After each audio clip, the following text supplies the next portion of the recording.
शेतकरी मित्रांनो, खरीप हंगाम 2026 ची सुरुवात झालेली आहे. बऱ्याच शेतकऱ्यांनी आता पेरणी केलेली आहे. पाऊस कमी असला देखील काही शेतकऱ्यांनी पेरणी केलेली आहे आणि पीक विमा देखील आता भरण्यास सुरुवात झालेला आहे. अशामध्ये शेतकऱ्यांना दरवर्षीचा प्रश्न आहे, तो म्हणजे ई पीक पाणी कधी सुरुवात होणार आहे. आपण या व्हिडिओमध्ये माहिती घेणार आहोत की खरीप हंगाम 2026 ची ई पीक पाणी कधी सुरुवात होणार आहे. तत्पूर्वी या व्हिडिओ तुम्ही नवीन असाल, चॅनल अजून सबस्क्राईब केलं नसेल तर चॅनल सबस्क्राईब करायला विसरू नका, जेणेकरून अशाच प्रकारच्या महत्त्वपूर्ण अपडेटसाठी तुम्हाला इतर कुठेही जावं लागणार नाही.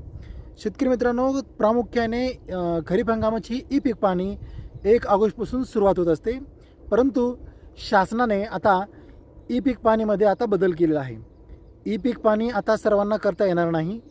ई पीक पाणी फक्त गावातील जे काही तलाठी साहेबांनी सहाय्यक जे नियुक्ती केलेले आहेत त्यांच्या माध्यमातूनच आपल्याला ई पीक पाणी करता येणार आहे. आता ई पीक पाणी ही दरवर्षीपेक्षा लवकर सुरू होणार आहे. ई पीक पाणी आता प्रामुख्याने 15 जुलै 2026 पासून सुरुवात होणार आहे.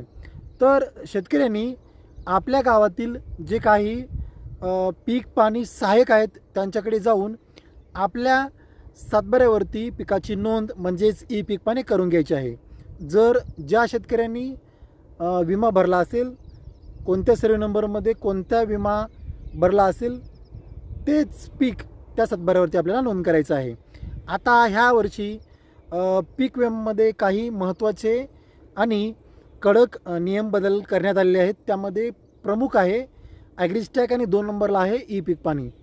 याच्या अगोदर ई पीक पाणी नसले तरी चालत होतं, परंतु आता ई पीक पाणी बंधनकारक करण्यात आलेले आहे. जर तुमची ई पीक पाणी नसेल तर तुम्हाला दुष्काळाचे अनुदान मिळणार नाही, अतिवृष्टीचे अनुदान मिळणार नाही, पीक कर्ज मिळणार नाही आणि पीक विमा देखील तुम्हाला मिळणार नाही. आपण ई पीक पाणी कशी करायची याबद्दलचा व्हिडिओ 15 जुलैच्या नंतर टाकणारच आहोत. ई पीक पाणीबद्दलचे कोणतेही अडचण असू द्या, त्याबद्दलचे व्हिडिओ आपल्या यूट्यूब चॅनलवरती उपलब्ध राहणार आहेत. त्यामुळे चॅनल सबस्क्राईब करायला विसरू नका. परत भेटू एक उपयुक्त नवीन माहिती घेऊन. तोपर्यंत जय हिंद, जय महाराष्ट्र.